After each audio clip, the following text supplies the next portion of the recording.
Hey, everybody. Welcome to another great episode of Just Sayin. Hi, ladies. Hey, how's it going? I'm coughing like up a lung over here. Wolf, so stay far away from me. I have Sam's summer cold that she had a couple weeks ago. That was like 2 months ago.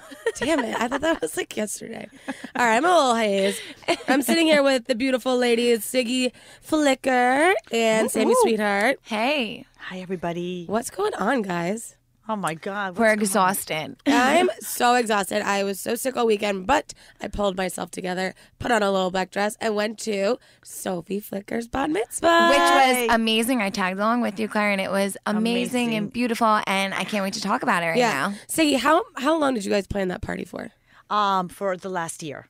Oh, my God. For the last year, I've been planning that party for my little girl. I can't tell you how The detail. The sickest party in the so world. sick. I have to thank a place called the Venetian. Oh, my God, it was beautiful there. I mean, So nice. who would have It was thought? like a wedding. People are like, it was a wedding. What the hell is Garfield, New Jersey? I'm like, it doesn't matter. Get in your car and look for the Venetian. What a spectacular, unbelievable place. The food. I'm gonna. I know. I was so jealous. I was like, oh my God, I wish I had a party like this when I was growing up. Like, it was just stunning. It was beautiful. And there was tons of kids, and it was black, white, and pink, my favorite colors. So the whole thing was just classy and beautiful. The food was amazing. Yeah, the food was so good. And everybody was dressed in either black or white, so that was really cool visually.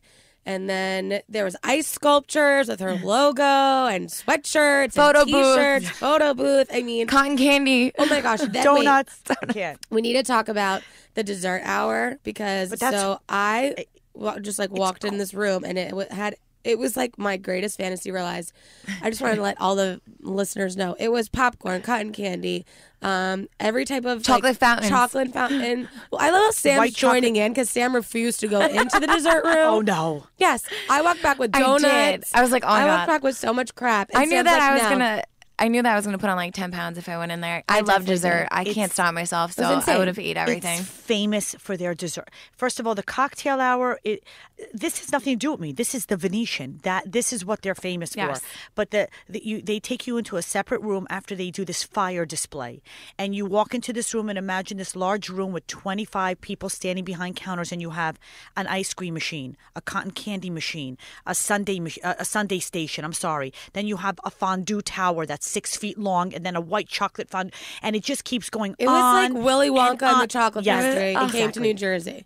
Seriously, It was delicious. just it was insane. amazing. Amazing. I just had to call Sam out though for not going. I was like, "You're not going to come with me?" She's like, "No, I'm not going." I couldn't do it. I was like, I'm good trying for really you. hard to eat healthier, but I was salivating at the mouth. Like everybody's She's watching me so good. shove crap in my mouth. I know. Like, But you I knew if I went in there, I would have Yeah. ate everything. I told everybody, don't eat on Friday and Saturday. We're just going to roll out like bowling balls. But we have to take advantage Yeah. of the food situation. It was So amazing. they did an amazing job, and we danced and we shouted and party hardy so all fun. the way. They had the best dancers. Can we talk about, there was one little boy that was at the party. He had a gold chain, a fedora on. He In a was, suit? his swag was so cute. He had the cutest little sneakers on. His yeah. skinny jeans, like skinny black like pant. He was so cute. I was like, oh my God, I'm obsessed with this kid. And he was dancing and he was having the he best time. owned He the was dance so floor. cute. So cute. I don't know who he was. I don't though. know. Do you It who was we're probably talking about? Reese or Cooper. Or Oh my God, I he don't was,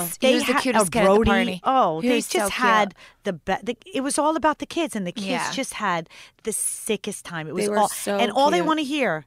All these little kids from 3 years old, I'm playing We Are Family. Everybody's like, Ixnay on the We Are Family. Can you put on some Drake here?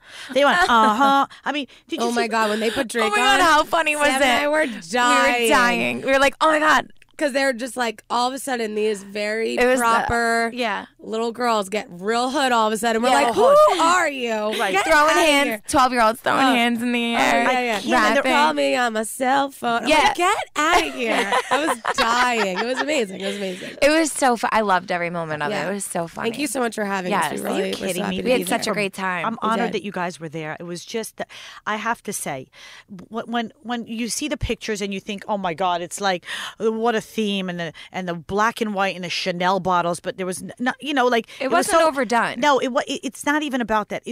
You have to say that the room was filled with such love and joy. Oh my gosh, yes. It just made, and my daughter, for those who don't know her, she's just, I just stunning. love her heart. Beautiful. Forget it. She's the most compassionate, kind, giving daughter, and I'm just blessed.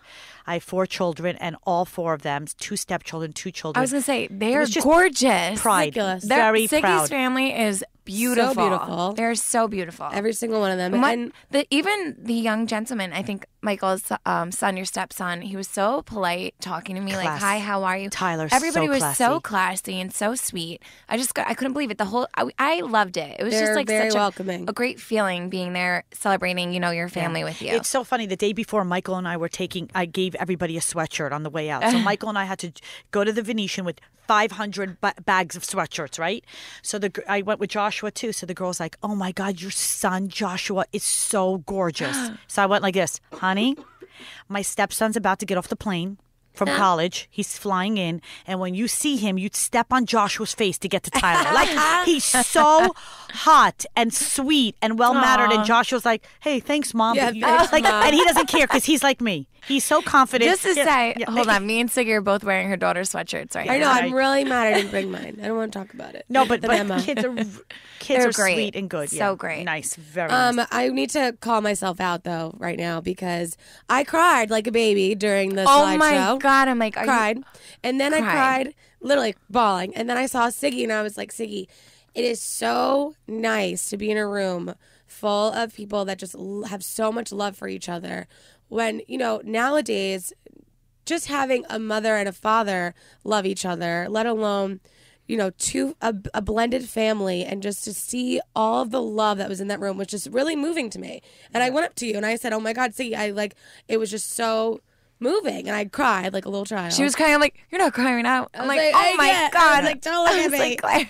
No, because I'm like, you're such a great person. I'm like, you're crying over the sentimental, Well, I'm just like a baby. I'm just a loser. I want you to guys imagine how hard it is for people who get divorced. It's the hardest thing in the world. Imagine. Right. I can't imagine. And you have 2 roads to go on. When you get divorced and you have children, and you know that those children are leaving your house every other weekend, and they are going to be spending time with their father and his girlfriend or wife, it's like taking a knife and stabbing it in your heart. It is the most difficult thing for a woman to have to endure. But you have to, that's life. You have to endure it. It's going to happen. If you get divorced, it's going to happen. I was one of those kids that had it every other weekend going to my dad's. Right. So we hated it. Well, I said we just hated it because our home, Yeah, it's not your home. Kids' lives are wrecked by it. Yes. And you know what? There's nothing to do about it. You have to be a bigger and better person and get through it. And it's hard.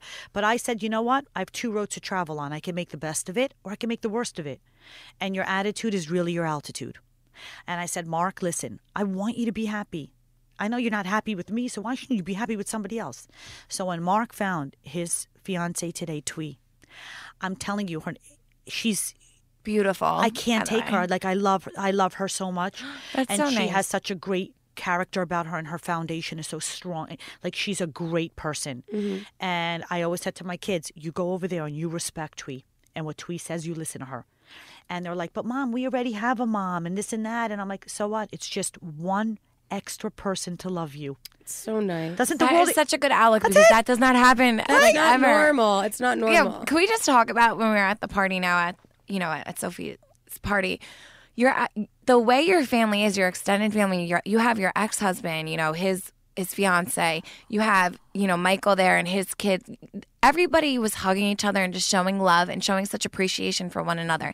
And I thought that was so beautiful and touching because, like I said, you do not see that now and then. You do not see your ex-husband and you getting along or even being able to stay in the same room together. Yeah. I know families that they have such problems between the parents that it's so hard on the kids and they can't even bear to be in the same room. It's like, well, you are so lucky to have that dynamic with your family. And I know that a lot of people out there are like, well, that's, not realistic for that particular person. And I agree with you.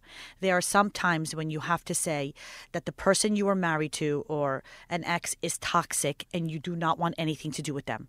and you have to cut off all communications. And I completely understand that. It takes two to tango. Mark and I divorced not because we cheated on each other, not because we were mean to each other. I was not physically or emotionally abused. There are some people out there who go through a hard marriage and a difficult divorce. And I said, you know what?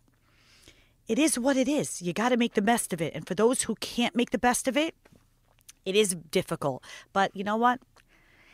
Today, divorce is on the rise. I'm sad to tell you facts. So sad. You got to make what's going to make you happy, because if the woman's happy, then the kids are happy.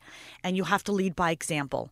And if you're toxic or you're not toxic and you're dealing with a toxic partner, then you have to cut off all communications. No email, no cell phones, no nothing. It's as if the person didn't exist. And that goes if the kids are old enough and they all have phones. All our kids are old enough. If I have to say something to Sophie, I'm not calling Tweet. I'm texting Sophie and saying, don't forget you have homework. I know you're at Dad's house. Don't forget to, that you have homework. So I'm texting my daughter or Joshua. Don't forget, whatever it is that I have to do.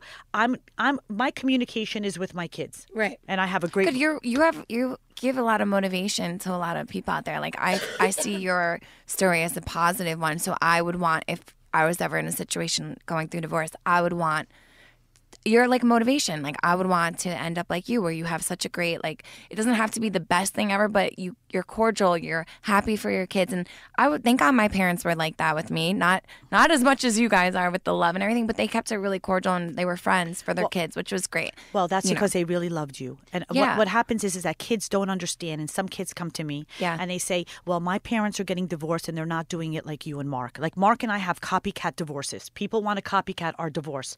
I've had 15 to 20 people are going through a divorce and they're like, let's do it like Mark and Siggy did it. But I have to say to the children out there that the adults are only human. Like, you expect mom and dad to be perfect, but they're not, and they're going to screw up. And some people, they have bad parents. Not everybody's a good parent. I'm sorry. There are bad parents out there who put their selfish needs before their kids. I'm not trying to make anybody upset. I'm just trying to give you a simple fact in life that not everybody's good. And I tell my children that you're going to run into bad people in life. You need to know that when somebody is bad in front of you, you walk away and you don't turn back. Life is too short to live with the drama and the negative energy. You got to just walk away and spend the least amount of time. So somebody says to me, but Siggy, I've got to see, my aunt or my mom or my dad who might not be a good parent, Thanksgiving and Christmas and Easter and Hanukkah, whatever. I said, okay, but don't sit next to them. You don't have to sit next to them and converse with them the whole time. You do what you have to do. I also didn't want to go to class. I still got up every day and went to class. I don't like social studies. Right. Sometimes in life, you have to do. A lot of people don't want to go to work. They want to win the lottery. Let's take a step back, not just from marriage and divorce. What about just a regular relationship? So I have friends that are really good friends with their exes. Actually, a girl on Instagram, Jessica, said that she's good friends with one of her ex-boyfriends, and people always think it's so bizarre.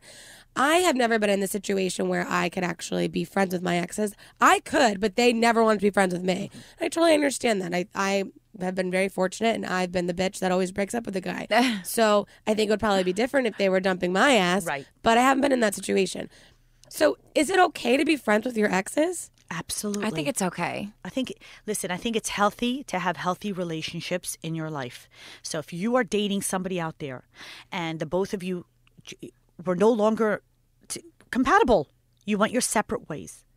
As long as there was no physical or emotional abuse, as long as nothing tragic happened where it's going to alter your life or you really are scarred from that relationship, why not be friends? People say to me all the time, it's so weird how you're close to Mark. You guys vacation together.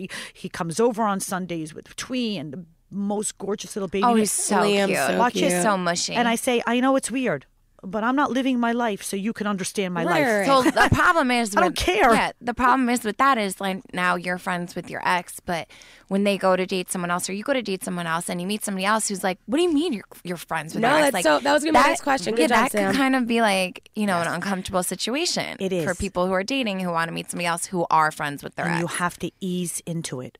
if you're dating a secure man, he's not going to have a problem with it. If you're dating a secure man that says, wait a second, this is foreign to me. So if something is foreign to anybody, it's just like for the first time I had sushi, it was foreign. I grew up not, having cheese fries at the Inkwell and Windmill. I'm just saying. And the first time I tried sushi, I was a little bit older, and now I'm obsessed with sushi. You got to ease people into it. Listen, I had an ex-boyfriend. We broke up. He's still close in my life. Now, you don't bring him around, because I really do think that if you have a child with somebody, right, there is no getting away. That's true. Different. But that's I think very it's different. like a regular, right, non, childbearing relationship. Right. I just feel like if you're honest with your new boyfriend or girlfriend about your past, you can say, listen, like, I do have a friendship with my ex, and I just don't. I think if you do it the right way, would you? I have a question. Okay. Would you, if Dave was really close with his ex and you just met, would you be okay with it? I would. Because I'm like the creep and like weird. I'd be like, okay, tell me everything. Like, tell me what happened. Like, da da da da. Like, I had to like. But what if he's going back to her and then talking about you? I think it really would just. I have would a huge that bother smile you? on my face for people like you would keep it. I don't know. I honestly don't. I don't know. I think that in theory, I think I'd be like, oh, whatever, it's fine. But I've never been in that. Maybe deep down, I'd be like, well, why don't you just talk to me about it? Like, yeah. See, I would be bothered by it. I would be bothered if the guy I'm like, okay, he's friends with his ex, great. But if he's talking to now his ex about me, that would bother me. I am, and I'm just being honest, I would not, if I didn't have children involved, I would not want a relationship with Mark. Mm-hmm. Meaning, I think he's a great guy. He's the funniest, and I love him. But, I love him as a person. But I look at Mark and love him because he gave me Sophie and Joshua. Right. So, but if Mark and I were married and we didn't have any kids and we got divorced, I'd be like, see ya, and wouldn't want to be ya. Right. I'm sorry. I don't want to be phony about it. I would have nothing to True. freaking do with him. I have something to do with him, and we make this relationship work, and we get along better now that we're divorced. Yeah. And it's wonderful because we have a common interest. We're constantly talking about the children that we created. Mm-hmm. That's it. And Michael, we're talking about an Italian stallion. He was not okay with it in the beginning. Let me tell you something. He's like, what?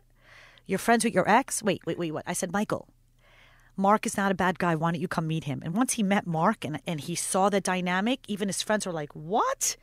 And they saw that dynamic. Everybody's like, oh, we get it. But it took him a long time to even to wrap his brain around it. It's hard. It's not normal.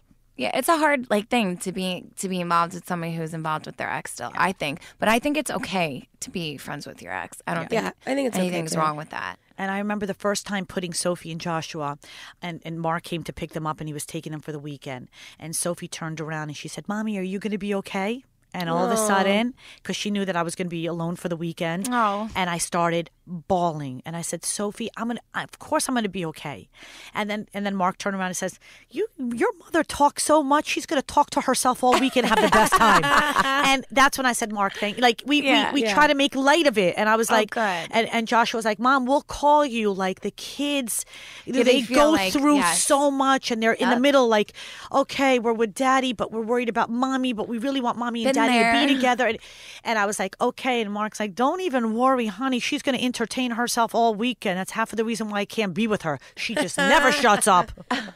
That's great. I'm like coughing up a lung over here laughing so hard. Siggy, you cracked me up. Okay, so we've talked about signs of whenever you're in like a really good relationship, and you have the butterflies, and when you like can't stop talking and you're up till 6 o'clock in the morning having that amazing conversation. What are some signs that you're like, now it's time to get out of this relationship? Because I've been in certain relationships where there were signs the entire time, but it took me to get out of the relationship to see all the signs that I should have broken up with them, months before. When it's not physical abuse, something that someone says, okay, well, he never hit me, he never did this, he never did that, but there were other sort of signs that I should have left earlier. So here are the signs. When your partner is no longer making an effort to be with you. When your partner is no longer doing the things he should have done. For example, Claire's coughing up a lung. I'm literally choking to death. I'm so sorry, listeners. You're in a healthy, beautiful relationship. But if you call up Dave and say, I'm really not feeling well, Dave comes over with soup, or he says, babe, can I pick up your something at CVS for you? I mean, when somebody Which he did, just to say. Okay. We were supposed to go to there you go. We were supposed to go to AC You have a on winner Friday, there. and we didn't go because I was so sick. There you go. Nice. Yes. So when your partner is no longer making that effort to make you happy, and it happens, after you're married to, work has to be involved. That's why people get divorced, because they don't want to make the effort anymore. Yeah. So after this weekend, both of my ankles are shot from going crazy and being... And looking so Dancing flab. so hard. Yeah, I didn't eat for 10 days. I wore 19 Spanx, and now I look like a bowling ball again because I'm eating. But anyway, but the point I'm trying to make is, Michael goes, can I get you your slippers? Are you okay? Do you want to elevate your feet? So sweet. No, I love it. When your partner doesn't want to, like, oh, honey, my parents are having dinner and they really want you to come. Honey, I'm gonna go out with the guys. When your partner is no longer making an effort for you, that means that he's maybe losing interest, or he's not that into you anymore. Yeah. And that's fine. I agree. That's with fine. all that. Let me tell you something. Nobody is interesting if they don't have bruises, scars, and scrapes. Character is built when you have life lessons, when you fall flat on your face, and when you have a little bit of bruises and scars, and you're able to talk about past experiences. That's what makes you interesting. People come out and they're like, hi, I'm a good chip. Everything's perfect. Lollipop. And everybody loves me. And I'm just great. And I don't have any stories because my life is perfect. They're boring. Of it. And boring. Usually the perfect ones are boring. Yeah. Right. But when you say, listen, I had some struggles, I had this, now you have something called character. There is nothing more extra. When I talk about waiting tables at TGI Fridays and putting myself through college and smelling like chicken mushroom, people are like, why do you talk about that? I'm like, because I'm proud of where I've been and where I came from. I'm sorry that I didn't grow up in la-di-da-da land. I mean, but I'm just saying, bruises, scars, and scrapes builds character. Nobody who's ever made it to the top, not Oprah, not anybody that you admire, not Michael Jordan, whoever it is that you admired, they failed many times. So if you're in a relationship and it's over, you got to just pick yourself up and say, listen, this is what I learned. I learned who I am. I know my worth. And I'm not going to be in a relationship for somebody who doesn't want to bring me chicken soup, or somebody who knows that I'm sick. It's so true, though. It is. I think you said true. everything perfect, Siggy. I think, when it comes to relationships, if somebody's not giving you the attention you need anymore, then it's pretty much done. How important do you think marriage is, Sam? Like, in a relationship? Because I feel like me and you are super independent. Yeah. Even though I am in a serious relationship. But, like, I'm a very independent girl. And you are. I can't wait to get married. But you know what? There was a while where I was like, I'm not ready to get married. And I wanted to make sure I was in the right place before I could be a really good partner. Like, a lot of people don't have that outlook on life. Like Siggy said, you're brought up from a young age, like, with all these fairy tales and stuff to get married and all this stuff. Right. Exactly. So you automatically think, like, when you're dating someone that you want to marry them. That's just how we're, like, us women are, I feel like, bred. So I love marriage. One day I would love to get married. I think that's important. I think having, a team and for a family is a great thing. I think marriage is a beautiful thing, but it'll happen when the time's right. I'm not in a rush to get married, because I know a lot of people that rush to get married and their marriage fizzled because they forgot to look around who they really were. They didn't really get to know each other for who they were. And it's difficult now for them. And a lot of people I know are divorced because of it. So I'm not in a rush. I'm 28 years old. I'm going slow, but I do believe in marriage and love, and I love it, and I think it's a great thing. Boom, shakalaka. And by the way, that was a good answer. Yes, by the way, today people, listen, I'm not a big believer in marriage either. I'm not. I love the fact that I'm married, but I also think that Kurt Douglas and Goldie Hawn did the right I mean, look at their relationship. They didn't have to have a piece of paper that proved their love. Yeah. I mean, when you have somebody that's committed to you, usually people get married. I hate to bring this up for financial reasons. It makes health insurance easier. It makes your will, whatever True. it is. That's very true, though. You're speaking the truth. I'm speaking from my heart, but I'm just saying you don't need to get married to have a wonderful, loving relationship or a life. Right. And a lot of people are brought up that way, thinking that's the thing. That's why it's drilled into your brain. That's why I wrote the book, Write Your Own Fairy Tale. It's all about living life authentic, true to who you are, making the best of it, and not giving anybody the power to ever take anything away from you. You drive your car, People who love you will sit next to you, and people who don't can get in the back seat or in the trunk, or you can leave them on the sidewalk. I don't care where. Love it. But you write your own fairy tale. That's the bottom line. It's not about being healthy. I mean, it's not about being in a relationship. It's about being healthy, happy, and true to who you are. That's the best life that you could ever have if you do. You have to be okay with yourself in every sort of aspect before you can be a good partner in life. I think, Claire, you're doing the right thing. Like you are ready, and like, you know, I love that. Thank you, Sam. A lot of more women should have that outlook. You know, growing up. I do think it's a lot. I do think you're right. We have been told since we were little, and there's always like with actual fairy tales, these Disney stories, like you're looking for your Prince Charming, like all this stuff. I have friends that are single and are like, they just want to get married. They just want to get married. I'm like, why? Have fun. Be single. Nothing changes when you get married. No, it's still the same relationship. Just letting you all know. I'm just saying, like, you just might have some kids that are come along with it. Why are you dying to get married so bad, and why are you like? You know, figure your shit out first, and then it will happen when you least expect it. Yes, and I always say, being single isn't going to kill you. No, it's going to make you a better person. And being in a relationship isn't going to heal you. If you... That was in your book, I read it. Yes. No, but I'm just saying, love who you are first, so when somebody comes, they compliment. You're the picture. It's just a frame going around that picture. It compliments you. But a lot of people look at marriage like it's their life savior. You know, like, here I am. You know, I'm out in the ocean. Yeah. Please help me. Which is so stupid. Well, a lot of old school families. I know. Like my traditions in my family, like my mother's Greek, my dad's Italian, but they want you to get married and then have babies. They think that that's the way, like, you know, that's the way it should be. You shouldn't live with your boyfriend. This is how, like, growing up. Obviously, I didn't follow the rules very well. But you should never live with, you know, a boyfriend. You should get married first and live with them, blah, blah, blah. But that's the old school way that their cultures are that my parents, you know, grew up with. It's like my mom's Greek, so she was my grandfather came from Greece. So he wanted my mother to find a nice Greek boy. Of course, she didn't, and she rebelled, and she found my father who's Italian and didn't go by that. But that's just how, you know, the families were raised back then. So I think it also has to do with culture and like the way you were raised as well. You know, with getting married. But times have changed. Listen, we have cars. We're not on camels anymore. I mean, everybody's got to get with the program today. Love comes for everybody. 2 women, 2 men, transgender, bi, whatever it is. Honey, love is love. You got to do what's good for you. And although we all want to please our parents and do the right thing by our parents are not living our life. It's your life. You're living it, and you've got to do what's good for you. I love that. Exactly. I love that too. I'm really excited because we have our first caller. No, we don't. Yes, we do. I'm so excited. Joan from Zoosk, the #1 dating app. Joan, how are you today? Hi, Joan. Hey, Hello, Joan. ladies. Joan Hi, I'm so excited to be with you. Joan, I think we're just as excited as you are. No, actually. we're more excited because I'm in love with Zoosk. I think that you guys are run by like mad scientists behind the scenes. I was telling the girls last week, Joan, this is Siggy, by the way. Hi.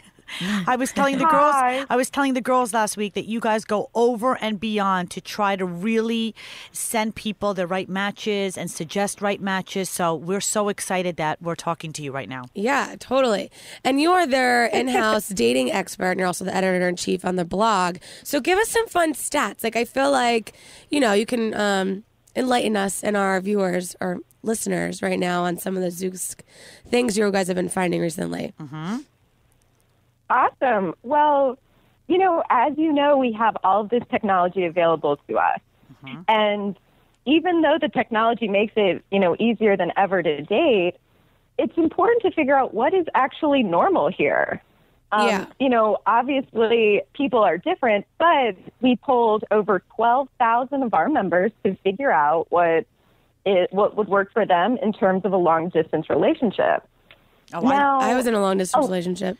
I've been. I feel like I still am in a long distance relationship. Oh no, you're not. Stop it. I know. It's only an hour away. It used to be 2 hours away. That's not long distance. It's long distance to me. If I only see you on the weekend, I feel like that's long distance. Wait, what determines a long distance relationship? Good question.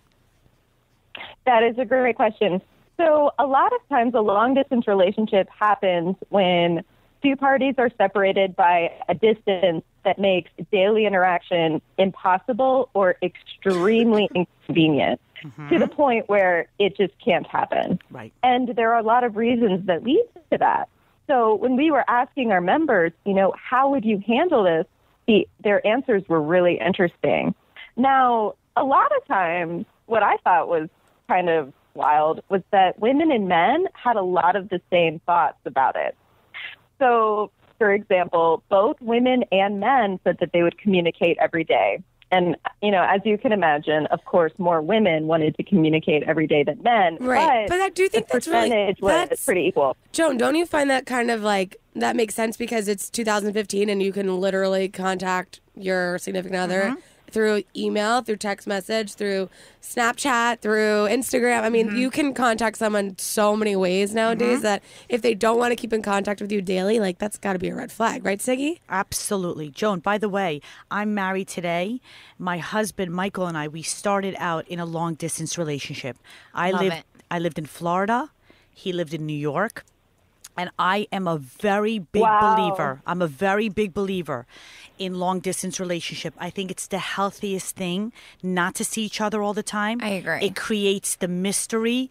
Every 2 weeks when I didn't have the kids, every other weekend, he would fly in or I would fly in and we would see each other and it was just magical. And we did it for 2 years until I was able to leave Florida and move to New York to be with him.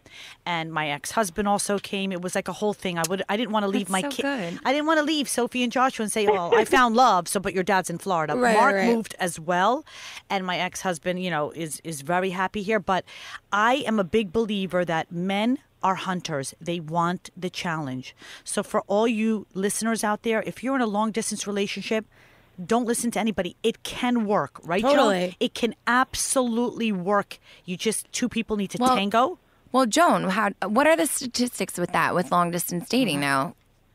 That Vicky's actually speaking to a really relevant point that our data confirmed, and that's that both men and women said they would need to see their partner about every 2 weeks to make a long-distance relationship worthwhile. So 2 weeks is the perfect time. Point. Right, and now think about it, ladies. For 2 weeks, you could lose weight. You could get yourself together. True. You could, give me a juice cleanse. I'll be skinny in 2 weeks. So seriously, I'm being honest. No, but you're so right, Siggy. No, I'm telling you. Sam, Claire, after I got off the plane, after a weekend of indulging in fabulous wine and whatever it was, and phenomenal sex. I'm sorry, I got to be real. I mean, we were together for 2 years. I'm telling you that the next day would be like, okay, I got to get, work out. I got to go to work. I got to focus on the children. I got to do what I have to do. But it was so exciting. And every day I'd be like, Michael, 10 more days. Yeah. 9, 8. No, it's and so it was nice. just like the butterflies. And when I got off the plane, I used to run into his arms. I know it's a little bit cheesy and corny, but I'm a true believer in mystery is key in any relationship. I believe that as well. So when somebody knocks on your door and they live in Chicago and you live in Boston, it can happen. It can work if you guys make the effort. People who see each other every day and have to talk on the phone 19 times a day. I hate talking on the phone. It gets old. Fizzles. It gets old and fast. comfortable. Yes. Well, one thing that's interesting about the distance is that it forces both parties to be super intentional about their partners. Yeah, that's So very true. you're not going to end up in some ho-hum relationship. You know that if that man is getting plane tickets and he's renting cars or he's driving 3 hours to come see you, plus, you know that he's in it to win it. And I think it really heightens the passion and excitement like Siggy was talking about. I really like how we're talking about long distance in a positive light, because usually when people think long distance relationships, they think of it like negative, like it's never going to work out. So I like how Joan is even bringing the statistics to prove that it can work out, and it could be a great thing. And you too, Siggy, you're saying your story just proves that it can work out. Right. And Joan, I agree with Sam, and I love the statistics. And when I was dating Michael from Florida, and I was divorced, and people were like, why would you want to date anybody in New York?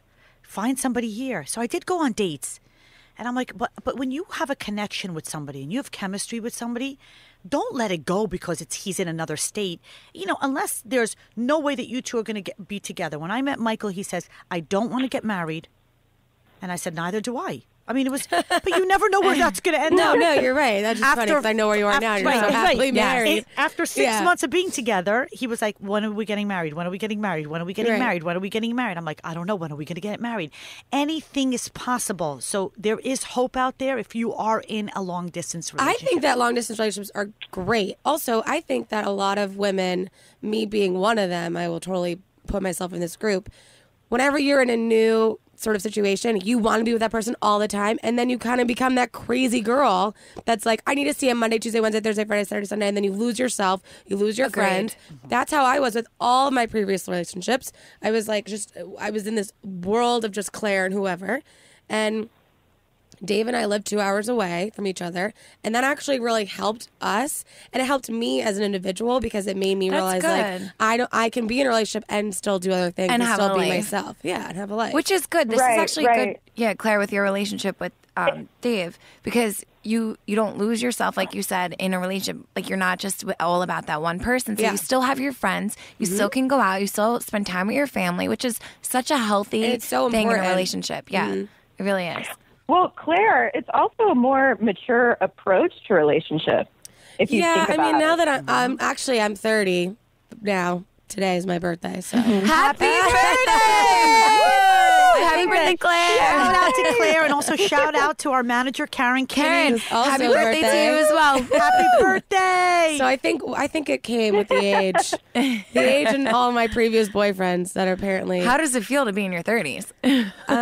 It's fine. I have a little bit of a cold, but besides that, it's good. Oh, it's good. Please, age ain't nothing but a number, honey. Yeah, girl. So Siggy mentioned something that's really interesting. A lot of her friends in New York said, come on, Siggy, why aren't you dating somebody in New York?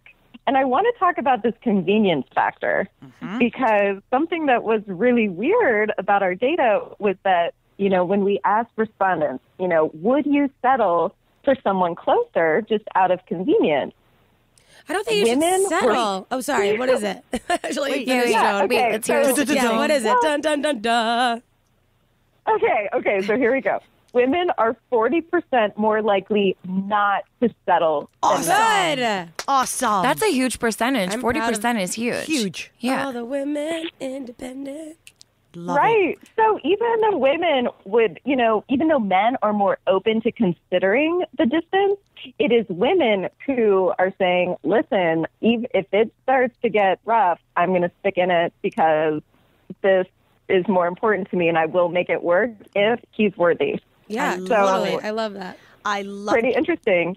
Joan, I love you. But it says a lot about Siggy's spouse. Yes. Joan, he said, wow, this is tough. Yep. I love your stats. I love you because usually I listen to, other people who are in the industry and in relationships and experts in this industry. And I'm like, what are you talking about? You are right on the money.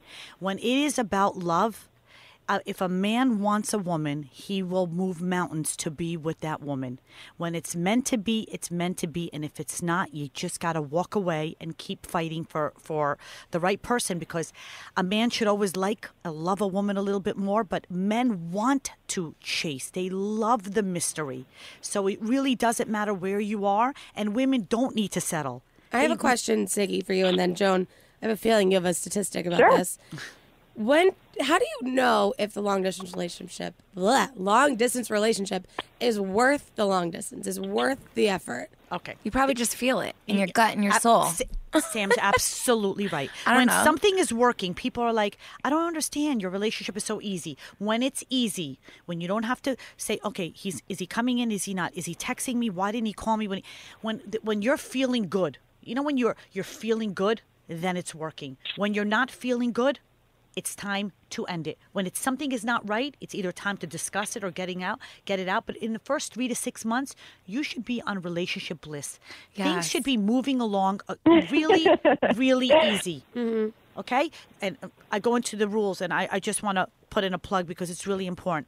My book comes out in 2 days. Joan, I'm so excited because I talk about all these things in my book.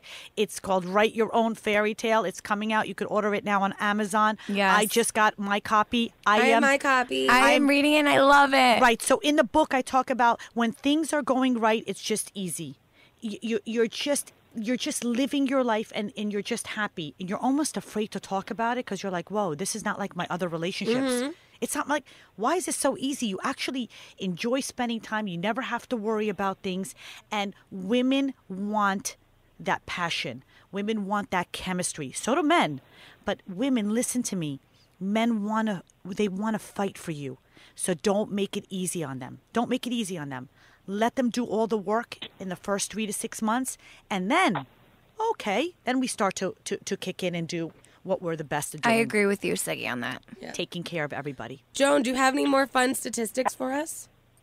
Absolutely. I echo Siggy's thoughts exactly. It comes down to, one, what Siggy was talking about, feeling good and having the chemistry, but also about this concept of work. If that long-distance relationship feels like work, like you have to check in or else, that person on the other end is going to get jealous or whatever, then it's going to implode. You just have to walk away because it's not sustainable. And who has time for that? Exactly. But a lot of times, kind of like what, Siggy was talking about before, is that a lot of these long-distance relationships and the decision to get in them, it's because you really don't have a choice. You meet some guy or some woman, and the chemistry is so evident and so obvious that you can't walk away. And it's pervasive, and it just, moves all through you. So suddenly that distance, you find ways to work, and it gets expensive, and it gets, it's a lot of effort that goes into it. But, what choice do you really have? You can't. It's the greatest feeling in the world. I remember when I met Michael. I met Michael at a place called Blend in Ridgewood, New Jersey, and he was waiting for a friend. And my girlfriend knew him, and she started talking. And I discussed that in the book. When you're single, you should also not go out with other single women. You should go out with women who are there in happy, healthy relationships, who love you, who are going to help you in your situation. But making a long story short, Jennifer approached Michael. I got on a plane the next morning, and I said, Jennifer, I can't stop thinking about this man, but I'm gonna get him out of my head because I'm going back to Florida and he's here, and it's just I got to get him out of my head. And then I couldn't get him out of my head, and then the phone calls came and the relationship blossomed. And I have a question. Who set it up? Did your friend give him your number? Or did he ask you for your number? Sam, I'm exactly like you. Like, you should be my daughter. Yes. I said to him, and this is not a rule, and I don't talk.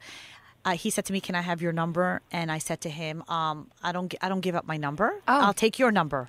Nice. And then I walked away and I said, "Jennifer, you're going to be the buffer, and you see him in town. You better make sure that man. Please, Jennifer, I can't stop thinking about him already. Like, he's got to call me." That's and so I nice. waited, and he called, and I kept trying to keep it cool, calm. I had butterfly. I was so excited when he called me. I was jumping up and down, and I'm in Florida, and I'm thinking, he's like, "When are you coming back?" And I'm like, "Oh, I'm going to come back in 2 weeks because my sister and my best friend live here." Oh, nice. And then I came back and we went out to dinner, but I let him do the work. And I continued to let him do the work. And not just to do the work like I didn't do anything. I would wait for him to text and say, "I'm thinking about you." And then I would respond, "Oh my God, I was just thinking about you too. I hope you're having a great day." Really simple. Wait, I have a question because now that we're talking about this, like, you you did the right thing. Like, you had your friend, help you get the give him your number. But do you have a statistic for this, for Zoosk? Like, do more girls approach guys on Zoosk, or do guys approach women on Zoosk? Awesome question. So the deal with this is that typically more men initiate conversations. However, if a woman sends a message to a man, she is 4 times more likely to get a response. Wow. So what this tells us is that, ladies, if you make the first move online, chances are you're going to get a message back into your inbox. And, for men, it should not be, bad news to no reason to stop sending those first messages. It's just that women really have the upper hand when it comes to initiating those online dating conversations. Wow. Really cool, huh? So cool. I'm a little old-fashioned, so I don't know. I would be I don't like doing that. I don't like approaching people like that. And I'm with Sam, but it's so it's interesting what Joan's saying, and I get it. So this is online, Sam. Yeah. So imagine you're online and you see somebody and you're saying, "Wow, I love your profile," or "I love the fact that you love animals." Love a simple message, not "I think you're hot. I want you to ask me out." Yeah. Right. And then he's like, "Wow, this girl's cool. We have something in common. Let me just get back to," and then he starts doing the work, because a lot of men Joan, if you would agree with me, are intimidated. They are intimidated to make the first move. You know, women today we're the most powerful creatures, and we're no longer behind the scenes like we were 50 years ago or maybe 80 or whatever. Today, we're running the world. Yeah. So a lot of men, sometimes they say, I have clients who say, I'm afraid to approach a woman. Now, if you are in a bar and you're beautiful and you are a celebrity and you are, you know, you've got your shit together. I'm sorry for saying that, but I'm just saying a man might feel intimidated to approach you. So if you say, hey, by the way, I'm just saying, you know what? My cousin has the same tie or shirt. I'm just being corny, or I love that. I saw that. I saw what you just. If you just give them an opening, then they can take it and run with it. But it's only a little opening. So online, you're just mentioning a comment, and that can lead into them now chasing you down. Well, for my mom, I'm always like, don't write a message. I'm like, no, they should be writing you messages. So she tries the online dating, you know, stuff. We talked about this before. Sure. Yeah. So I'm always like, what do you mean you write them messages? I'm like, no, don't write them messages. But it's interesting to find out that actually a lot of women do approach men online. Mm-hmm. And, you know, the statistic says it just proves that it's okay for a woman to approach a guy. Yeah. Right. That was great. Joan, thank you so much. Okay. Joan, thank you so much for calling in today. Zoosk is the #1 dating app, which will make sure that Sam's mom's going to be on it. She is on it, there I think. There you go. She's on it. And all my clients are on Zoosk, and I love Zoosk. And Joan, we want to hear from you a lot more because I love these stats. I love them. Yes. Wonderful. Thanks so much, anytime, Joan. ladies. Anytime. And happy birthday, Claire. I'm so happy. Thank you so much. I appreciate it. Thank you so much, Joan. Good one, ladies. Bye-bye. We need to give a big shout out to our followers on Twitter and Instagram and Facebook. Thanks for always giving us your input. I love our listeners. Seriously. Don't you? The best. When you guys send us questions, we write them down. We get so excited because we're not doing this for ourselves. We're doing it for everybody out there, and we all want to grow with you, and we want to help you in any way that we can. I like to shout people out. And this one Do you have a good girl, shout out? Let's hear she direct messaged me, and usually I don't read those, but I don't know how to read mine. I don't know how to respond back or whatever. I think you have to accept or allow. I don't know. It's confusing. But this girl wrote me a nice message, and I just wanted to shout her out. She's like, hey, Sammy, you'll probably never read this, but in case you do, I just want to say thank you for being such an inspiration. I truly love the podcast. They literally make my day. Keep up the good work, and thank you for always being true to yourself and for making us fans get to know you more through the podcast. God bless. Ciao, Bella. Amanda. And this is from Amanda Piranti on Instagram. So thank you, Amanda. I love that. I love good feedback. That makes me feel really good. Nice. It made my day, so thank you. That just made my day, and it wasn't even too made me feel good. Feel good. A small little message like that can literally change your whole outlook on it. Look at me. It wasn't about we're smiling. We're smiling. Claire and I are smiling. Nice. I'm sure you guys get tons of nice messages all the time. We really do. We really do love all of our listeners out there. So thank you so much. Okay, before we go, my hangover report obviously has to do with the bat mitzvah because that's the only thing I did this weekend that was fun, and we learned a little thing about Sigalit this weekend. Oh, yes, we did. What? So, Siggy talks a big game when it comes to drinking. Oh, yes, we learned this. She talks a big game, says she could throw them back. She always drinks too much. And okay, Sig has one drink. Her nose turns red, and then she's bright red, done. and then she's done. How did you know? Wait, my nose Alexis? What's her name, Alexis? Oh, Alexis. Alexis ratted you're in trouble. So bad. You're so. I can't handle. She's like, she can't drink. She's like, I hear her on the podcast being like, oh, I had all these drinks. She's like, she is lying to you. Yeah, she's like, don't let Siggy fool you, girl. She's like, I'm going to tell you the truth, and you have to bring this up. Let me just say something. something. My best friend, Jennifer Gutterman Fessler, can have 7 glasses of wine and never shiver, shake. She's my type of girl. Wow. My type of girl. Yeah. So my sister and I, who are lightweights, I know it sounds so pathetic, but we try to we try to hang. I'm trying to keep up. Yeah. Meanwhile, I'm exiting at 9:30. I'm running out the Ready door. for bed. But my nose. Alexis, you're dead. Wait, my nose turns like Rudolph the tip red. of her nose gets red. And it's so funny. She said this to us in the beginning of the event. Yeah. And I was looking for it, and I'm like, oh my gosh. There's the red tip. Yes. There it is. And you know what? So the cute. whole time people are like, maybe you should go brush up and powder your nose. Oh, and I'm like, no, you look beautiful. This is no way I'm sweating and I'm having a good time. Yeah. And I don't really care. I'm just woohoo. Every picture of me is like, my hands are up in the air. My hair's a mess. I'm like, wow, the day's finally it was here. so fun. Yeah. That's so funny that she said that. What a good hangover report. Oh, thank you very much. But thank you so much for listening. We love all of you, and we'll see you next week. Yeah, just saying. Tune in next week. Bye, guys. Bye, everybody.